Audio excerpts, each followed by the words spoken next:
नमस्कार। SBT news में आपका स्वागत है। पेश है 24 अक्टूबर मंगलवार दोपहर 3:15 बजे राजस्थान की 15 बड़ी खबरें। इस न्यूज बुलेटिन के प्रायोजक हैं विनी केक एंड मोर। तो सबसे पहले एक नजर डालते हैं आज के हेडलाइंस पर। पीएम मोदी ने आईटीबीपी के स्थापना दिवस पर जवानों की वीरता को किया सलाम। इस बार राहुल से आगे प्रियंका का चेहरा, कल करेंगी तीसरी सभा। सीएम गहलोत ने प्रदेशवासियों को दी दशहरे की बधाई। तट से टकराने वाला है हमून तूफान, कई राज्यों में भारी बारिश का अलर्ट। और आज से गाजियाबाद और नोएडा को नहीं मिलेगा पानी। और अब खबरें विस्तार से। प्रधानमंत्री नरेंद्र मोदी ने मंगलवार को भारत तिब्बत सीमा पुलिस के स्थापना दिवस पर बल के कर्मियों को बधाई दी और उनकी वीरता को सलाम किया। आईटीबीपी की स्थापना चीन के साथ 1962 के युद्ध के बाद की गई थी। प्रधानमंत्री ने सोशल मीडिया मंच एक्स पर एक पोस्ट में कहा, आईटीबीपी के स्थापना दिवस के अवसर पर मैं हमारे आईटीबीपी कर्मियों की अदम्य भावना और वीरता को सलाम करता हूं। उन्होंने कहा कि वे हमारे राष्ट्र की रक्षा में महत्वपूर्ण भूमिका निभाते हैं। वे इसी समर्पण और उत्साह के साथ सेवा करते रहे। राजस्थान में विधानसभा चुनाव से ठीक पहले कांग्रेस में प्रियंका गांधी की भूमिका बदली है। प्रियंका ने 10 सितंबर को निवाई, टोंक में और 20 अक्टूबर को सिकराय दौसा में जनसभाओं को संबोधित किया। अब वे 25 अक्टूबर को अरडावता, झुंझुनू में पूर्व केंद्रीय मंत्री शीश राम ओला की प्रतिमा का अनावरण कर सभा को संबोधित करेंगी। भूमिका बदलने के पीछे तर्क ये भी दिया जा रहा है कि पिछले एक वर्ष में कांग्रेस ने जिन दो राज्यों हिमाचल प्रदेश और कर्नाटक में भाजपा से छीनकर सत्ता हासिल करने में कामयाबी हासिल की है, वहां पर प्रियंका की खास भूमिका रही है। राजस्थान के मुख्यमंत्री अशोक गहलोत ने जनता को दशहरे की शुभकामनाएं देते हुए मंगलवार को अपने आधिकारिक ट्विटर अकाउंट से पोस्ट शेयर करते हुए लिखा, सत्य, धर्म और नैतिकता की विजय के महोत्सव विजयादशमी की आप सभी को हार्दिक मंगल कामनाएं। मर्यादा पुरुषोत्तम भगवान श्री राम इस दिव्य पर्व पर राजस्थान वासियों के जीवन को शुभता, प्रसन्नता और संपन्नता से संपूरित करें। जोधपुर वासियों से प्रेम पर गहलोत ने कहा कि मेरा सौभाग्य है कि 40 वर्ष से उनका मेरे प्रति प्रेम बरकरार है। अरब सागर के बाद अब बंगाल की खाड़ी में चक्रवाती तूफान भयंकर रूप ले रहा है, जिसका असर भारत के बड़े हिस्से पर देखने को मिलने वाला है। अरब सागर में बना चक्रवात तेज अरब देशों की ओर से निकल गया, लेकिन बंगाल की खाड़ी के तूफान हमून के बारे में मौसम विभाग ने बड़ा अपडेट दिया है। आईएमडी ने इस चक्रवाती तूफान की वजह से भारी बारिश का अलर्ट कई राज्यों में जारी किया है। अभी की भविष्यवाणी के मुताबिक ये चक्रवात बांग्लादेश के खेपुपारा और चटगांव तट से टकराएगा। 25 अक्टूबर को दोपहर में ये तट पर पहुंच सकता है। मौसम विभाग ने मणिपुर, मिजोरम, त्रिपुरा और मेघालय के लिए हल्की और मध्यम बारिश का अलर्ट जारी किया है। गाजियाबाद और नोएडा में मंगलवार को गंगा जल सप्लाई बाधित हो जाएगी। इसके चलते लाखों लोगों तक पानी नहीं पहुंच पाएगा। लोगों को दिक्कतों का सामना करना पड़ेगा। आपको बता दें कि हरिद्वार से आ रही गंग नहर में आज से पानी सप्लाई बंद कर दी जाएगी। हालांकि गाजियाबाद और नोएडा दोनों जगह ही लोकल अथॉरिटी ने यह दावा किया है कि वो आपूर्ति को बाधित नहीं होने देंगे। गंग नहर 24 अक्टूबर की रात बंद हो जाएगी। करीब 18 दिन तक इसमें सफाई कार्य होगा।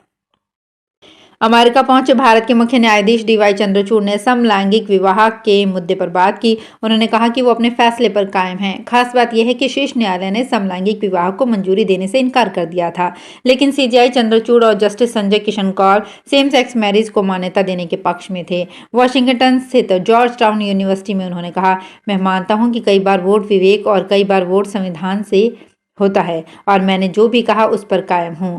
कोर्ट में सेम सेक्स मैरिज के मुद्दे पर 5 जजों ने सुनवाई की थी, जहां 3 जज इसके खिलाफ नजर आए। फरवरी 2022 में हुई ग्रेड 3 टीचर भर्ती परीक्षा में डमी कैंडिडेट बिठाने के मामले में मूल अभ्यर्थी संजय पारगी और दलाल टीचर बंशीलाल आहारी से पूछताछ में कई खुलासे हुए हैं। आरोपी ने इस गिरोह में कुछ और साथियों के नाम भी बताए हैं, जिनकी उदयपुर पुलिस ने तलाश शुरू कर दी है। पुलिस ने टीचर बंशीलाल से 2 और संजय से 1 मोबाइल भी जब्त किया है। यहीं पर डमी कैंडिडेट से उदयपुर में परीक्षा दिलाने के लिए 7 लाख रुपए में सौदा हुआ था। फिर धारियावद में बंशीलाल के घर से 2 मोबाइल सिम और संजय के झाड़ो स्थित मकान से 1 मोबाइल सिम जब्त की गई। दोनों आरोपियों को सोमवार को कोर्ट के आदेश से जेल भेज दिया गया। विधानसभा चुनाव को देखते हुए राजस्थान में ए श्रेणी की नाकाबंदी शुरू कर दी गई है। पुलिस मुख्यालय के इन्हीं निर्देशों का पालना करने के दौरान सिर्फ 4 घंटे में ही पुलिस ने 1 लाख से ज्यादा वाहनों की जांच कर डाली और हजारों वाहन जब्त भी कर लिए।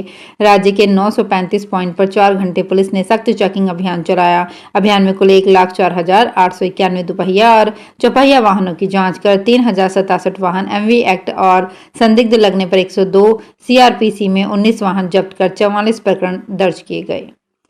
राजस्थान में बीजेपी और कांग्रेस में दोनों ही दलों में बागी बलवान बन गए हैं। दोनों की दलों में टिकटों को लेकर कार्यकर्ताओं में रोष है। बीजेपी के हालात ज्यादा खराब हैं। बीजेपी प्रदेश अध्यक्ष सीपी जोशी के घर पर नाराज कार्यकर्ताओं ने पथराव कर दिया। हालांकि बीजेपी ने डैमेज कंट्रोल के लिए केंद्रीय मंत्री कैलाश चौधरी की अध्यक्षता में एक कमेटी गठित की है, लेकिन कमेटी नाराज लोगों को मनाने में फिलहाल विफल रही है। जबकि कांग्रेस में डूंगरपुर से लेकर जयपुर तक प्रदर्शन जारी है। डूंगरपुर में विधायक गणेश घोगरा को टिकट देने पर कांग्रेस के कई नेताओं ने बगावत कर दी है। ओडिशा के सीएम नवीन पटनायक के निजी सचिव रहे वीके पांडियन को ओडिशा कैबिनेट में बड़ी जिम्मेदारी मिलने जा रही है। वीआरएस लेने के एक दिन बाद ही उनकी पॉलिटिकल एंट्री की घोषणा हो गई है। वो नवीन पटनायक कैबिनेट का हिस्सा होंगे। उनके रिटायरमेंट के ऐलान के बाद ही राजनीतिक एंट्री को लेकर कयास तेज हो गए थे।